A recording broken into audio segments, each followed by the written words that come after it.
Awesome, welcome you guys. So today we're going to be talking about abuse domain permutations. This is going to be Twist and Shout, Ferris Bueller's Guide to Abuse Domain Permutations. Yeah, and my name is Rob. I work out of our San Francisco office, as does Kelly. We both get involved in a lot of red teaming, a lot of offensive security, penetration testing, and continuous security efforts. But this topic was really inspired by something that started playing with a few years ago, just the concept of what happens whenever you sit and register domains that are perhaps like slight variations of common domains or your target domains, and what can you really do with these? Also, the inspiration for this was when I saw that BSidesSF was 80s movie themed. I would have to do a Ferris Bueller theme talk because he was ultimately, I think, the best social engineer. He really fooled everybody.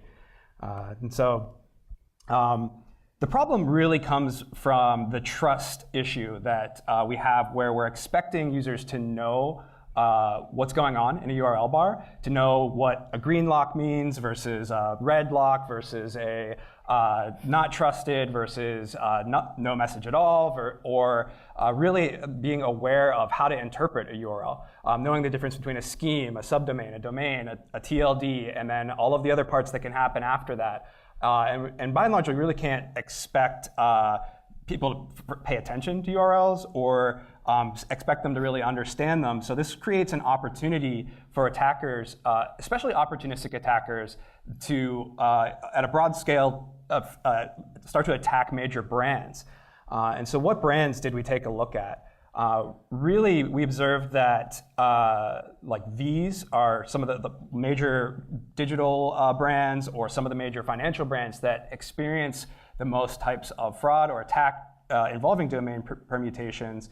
And so a little bit about what we did to research this was we took each of these companies' domains, primary domains, generated all of the possible variations, and then actually did subdomain discovery on those variations, port scanning on those variations for common web ports, and actually captured screenshots of what is available on those services. Yeah. And so this will give you a better idea of what we actually saw. This is in total, we generated 3,457 subdomains that had services on them on those 16 major brands, and found everything that we'll go through some of the more examples of what actual attacks we saw on those. And then we actually wanted to figure out which of those brands which of those permutations resolved to a name server that was owned by those brands.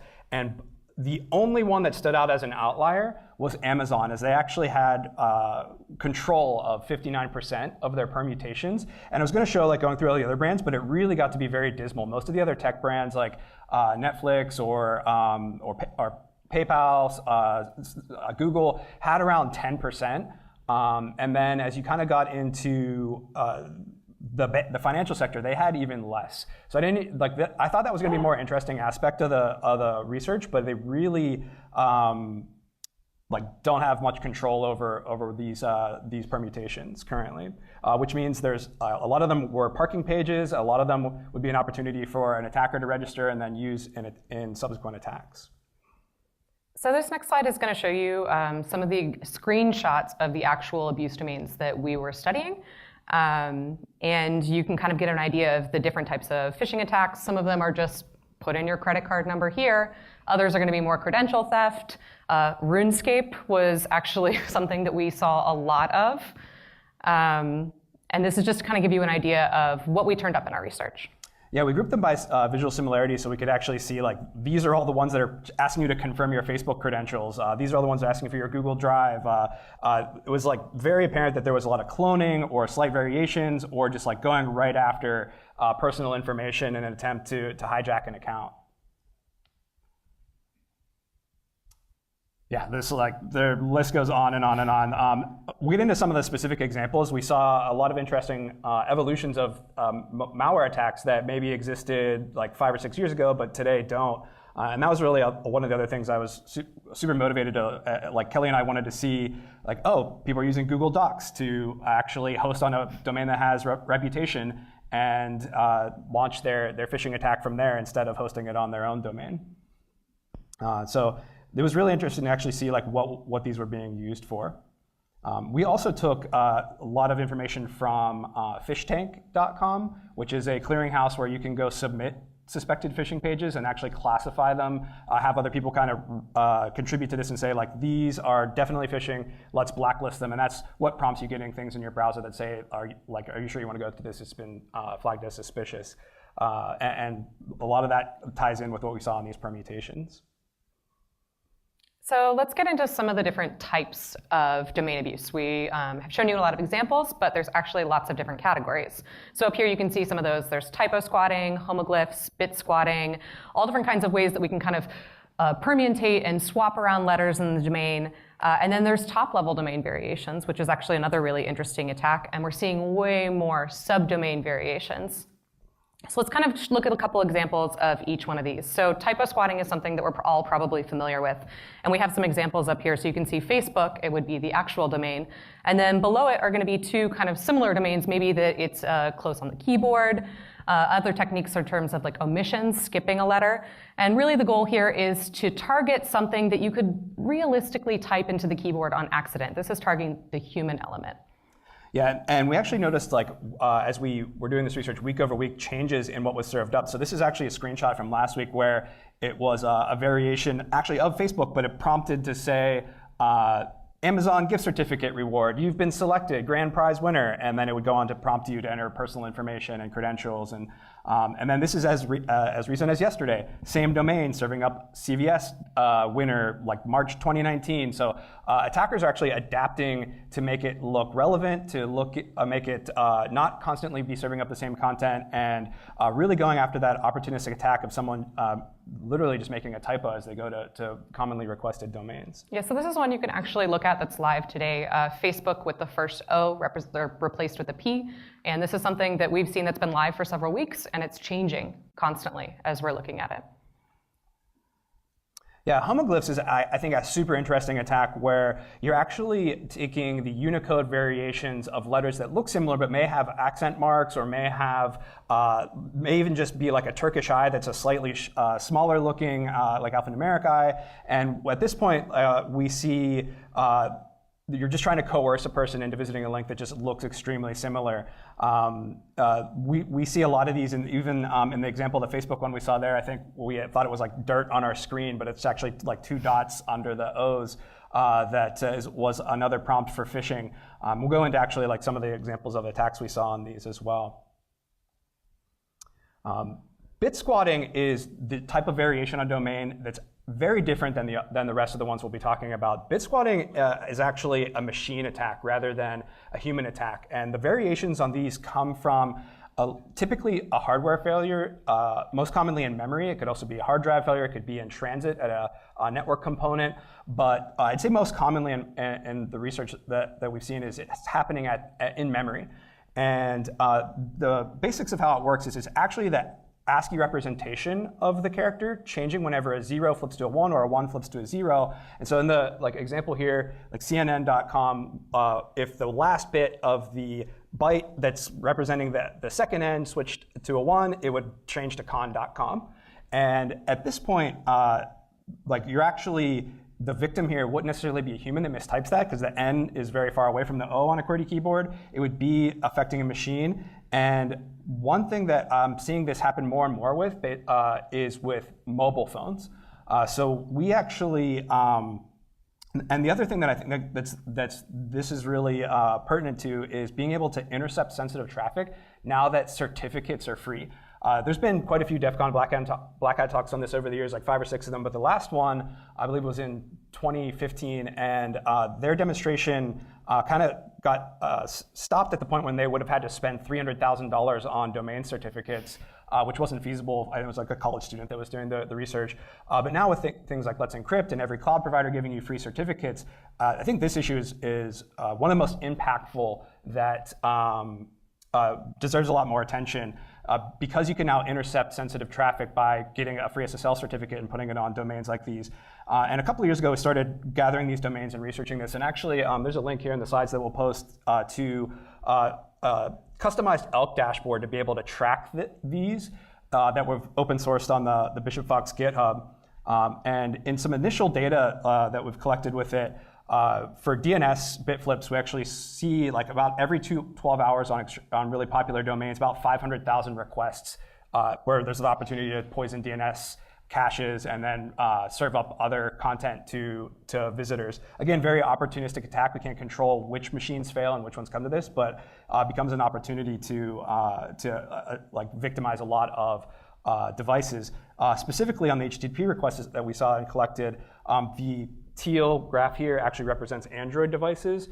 And then as we drilled down into the data more, it was specifically T-Mobile devices, which had me thinking that since iPhones are doing this less, although they still do it, we're seeing more Android and specifically T-Mobile, that it's likely very inexpensive devices that have cheaper memory in them, that have higher failures and time rates, and end up collecting a lot more data.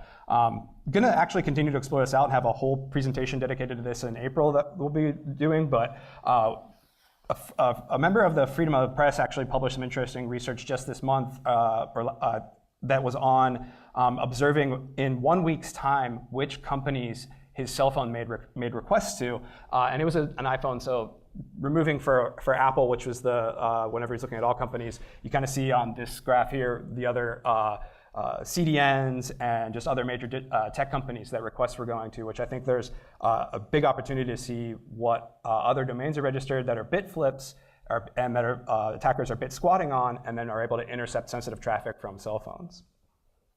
So another type of domain abuse that we saw a lot of was top-level domain variations.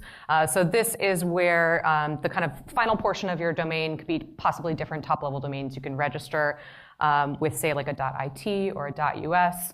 And in our own assessments at Bishop Fox, we actually have had a lot of success registering .it domains in social engineering scenarios where we would call someone up and say, hi, I'm from your company's IT department. .it is actually Italy's top-level domain, and you have to be a European Union citizen to purchase one of those. So this is another one that we've seen a lot of subdomain permutations. This is where you can attach an actual company name as a subdomain of another domain that you own. The example that we're showing up here is that securerunescape.com -attacker domain. So that's just another example that we saw that was super, super pervasive among our research. Yeah, we also saw a lot of wildcard, like where they would have .healthcare, like as you can see up there, that anything that was on the front of that could basically represent every healthcare company or organization was now routed to fraudulent sites. So why are people doing this? There's some kind of obvious examples like phishing or malware, but we actually saw a lot of other types of uses. Yeah, and so this is actually on that homoglyph that we mentioned where it has the dots under the O's. This seemed like a very targeted attack of spear phishing because it was a Portuguese designed for mobile version, which may be even less noticeable what's in the URL bar depending on how your browser on the mobile device represents it, or it just may not be something you look at as you click a link. This actually also had directory listing enabled on it, and there was a data.txt file that had credentials from cell phone numbers and passwords for Facebook that they stole, and there was only a few, so it really seemed like it might have been like a spear phishing type of attack. One of the evolutions we saw in the malware on these was 5 or 6 years ago, you may have seen a lot of Acrobat or Flash attacks. Now, with Chrome having about over 60% of the market share in browsers, there was a lot of attacks that were prompting to install malicious Chrome extensions that would then be able to be granted a lot of permissions to spy on traffic, to steal other credentials, or to really just gather a lot of information on what that user is doing. Great. And another thing that we saw a lot of was fraud. So this is an example of a Bitcoin hardware wallet, Trezor. And you can see here in this example that it was trying to prompt a user to, if they had plugged in their hardware wallet, that it was broken. Oh no, and you need to enter in your recovery seed. So this is something that we can see that's definitely kind of more adaptive to the modern cryptocurrency world. An example of a TLD variation, oh, sorry, do you want to speak? No, you can do this one. Was that for major media corporations, like we even saw on some of their TLDs as we were investigating this, that there was a white supremacy site that was being hosted on a variation of foxnews.com. Like just having that association, of course, something didn't want. Another example we saw was a lot of phishing sites and variations on iCloud or subdomain variations of this, where the URL being very long actually prevented a user on the mobile device from seeing the rest of the URL. And this is actually like real examples from when I was with some friends in Barcelona this summer. One of our friends unfortunately had their phone stolen off a table while we were eating tapas outside, and started, since you can't really unlock an iPhone these days without having an iCloud account, they started receiving text messages to that device because the phone number was associated with that account that the attacker could see. And then these were like the very convincing looking text messages, and actually went to the phishing site, started doing content discovery with it on Burp, and found deep in one of the directories a text file that referenced this Twitter account. So it's like, oh, I see you found the iPhishing iCloud phishing kit. If you want to buy this from me. And he was like basically selling these and hosting these, and had tons of variations of iCloud set up and prepared to sell to people that were trying to recover access to a stolen iPhone. Not all of the examples that we saw were abuse. This was actually kind of a funny one of Wells Fargo with 2 V's as a W. And this was just kind of to make people aware of domain abuse and call them idiots at the same time.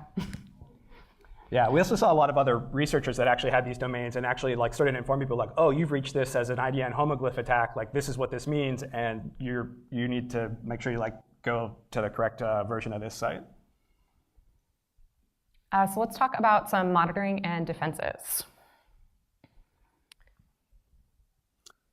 So this one, the first step kind of before you implement any kind of monitoring is that you want to generate a list of all of the possible abuse domain permutations. So for that, we recommend this tool DNS Twist, which is absolutely excellent. It does all different types of the permutations that we've talked about, including homoglyphs. So here's an example video of kind of what that looks like. Yeah, this would really be if you're working on like blue team or on defense of your organization, and you actually just want to investigate what are all the variations, and is there something hosted and being served on them? This is a great Python script to be able to do that. This was actually what we used to initially seed our research and actually be able to discover which services were open and what all the subdomains that had stuff exposed for web applications exposed to screenshot. But there's actually another service, I'd say, if you want to do this more at the personal level, or you don't have a lot of domains that you want to look at. And there's a gentleman named Ryan Sears that made this fishfinder.io site that basically does what the DNS Twist is doing, but also allows you to just load in a bunch of domains and actually get a report that shows which ones have been registered recently, which ones have mail servers on them, which ones have web servers on them, and he'll do a lot of other generation of the different other additional words you may want to add to that, to like log in to try to phish someone, and then generate a full report to give you a better idea of what's exposed. Another tool that you might already be using in your enterprise is Splunk, and Splunk actually has this ESCU feature where you can feed in your results from DNS Twist and start monitoring and alerting on potential domain abuse. Yeah, and so we've actually seen some financial institutions whenever we're doing phishing exercises that are doing this monitoring through third-party service, but we did want to call out that if you have Splunk Enterprise, like you can do this in-house and basically get an alert anytime any variation or any domain that contains your company's name is registered. So let's talk about some defenses once you've already kind of alerted on potential domain abuse.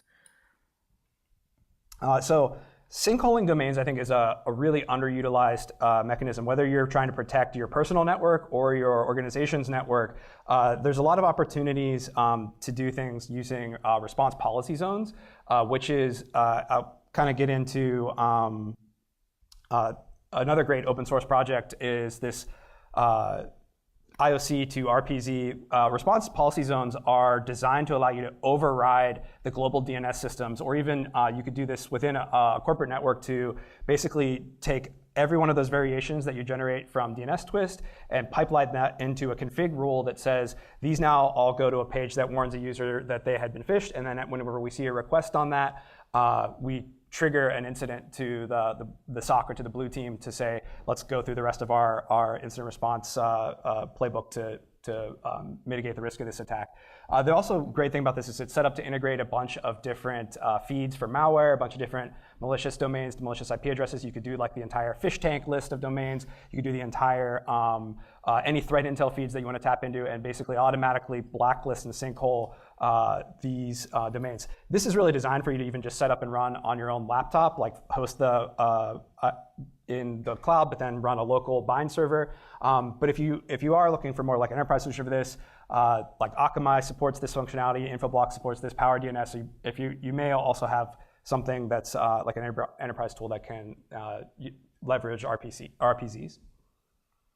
Yeah, and so like this is an example of they're actually using like 30,000 different domains that are just unreachable now from their DNS by this also can be great for privacy if you are trying to eliminate analytics sites or other things tracking you. It's a great way to just make it so that your computer will never resolve those. Another, I'd say, really encouraging thing is this was actually just announced at the Enigma conference in January that Google is actually looking at building in protection from this into the browser. And so in their Canary version right now in Chrome, there's actually a feature to if the page is high, if what you're requesting is a variation of something that has a high page rank, you can turn on this warning now that just prompts the user to confirm that they like meant to visit that variation.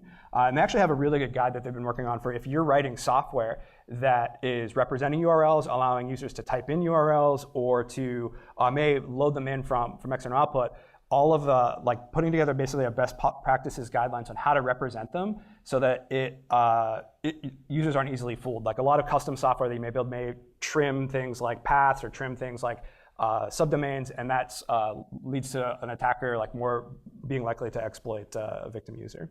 And so yeah, this is a flag to turn on in Chrome if you're working on the Canary version. Great. So what happens when you've actually identified somebody who's registered one of these domains for your organization? One thing that you can do is image replacement as a warning. So this is an example that we generated of Chase Bank of just attackers are lazy. They may actually use images that you're hosting on your site, and you can leverage that to your benefit to kind of give a warning to employees when they visit an attack site that this isn't the real thing. Another option, you have a couple legal options here. One is ICANN arbitration. So there can be a little bit of financial penalties. This process, though, does give whoever owns the domain 20 days to respond. And usually the total timeline is anywhere from 50 to 60 days to recover the domain. Yeah, but what we've seen for like some of those like TLD variations, if there's like a white supremacy site on one domain and it's a major brand on the other, ICANN's going to respond pretty much immediately and let you take that down. Yeah, we also have the Anti-Cyber Squatting Consumer Protection Act, and this one leverages some pretty harsh penalties of $100,000 per domain. So this is another kind of legal route that you could potentially take to recover some of these domains. Yeah, so ultimately, there's an opportunity here. I'd say if you haven't investigated what's on your site, you can use something like DNS Twist to generate all those permutations, and there's really an opportunity to put more technical controls in place to prevent users from accessing these. Really taking the training of people and taking like the trusting of URLs out of the equation, and leveraging these technical controls in place of that to protect an entire workforce or even yourself at the individual level if you're worried about this, like yourself being a victim of one of these types of attacks. And with that, any questions? I can't see anything that's not yeah, sorry. I think there's one here. So for your analysis, you looked at about 3,000 domains, but you also mentioned TLD variations. So for your sample set, how much did you take into account various TLDs in your permutations? So it was less of the TLD permutations. Most of those came from looking at the feeds on Fish Tank, where you can go to Fish Tank's API and actually just download the last 10,000 entries that they've seen. And we basically searched for keywords in those domains, being like Facebook or Twitter or Netflix, and processed all of those into our analysis as well. And that's where the bulk of the TLD variations came from. You can see up here.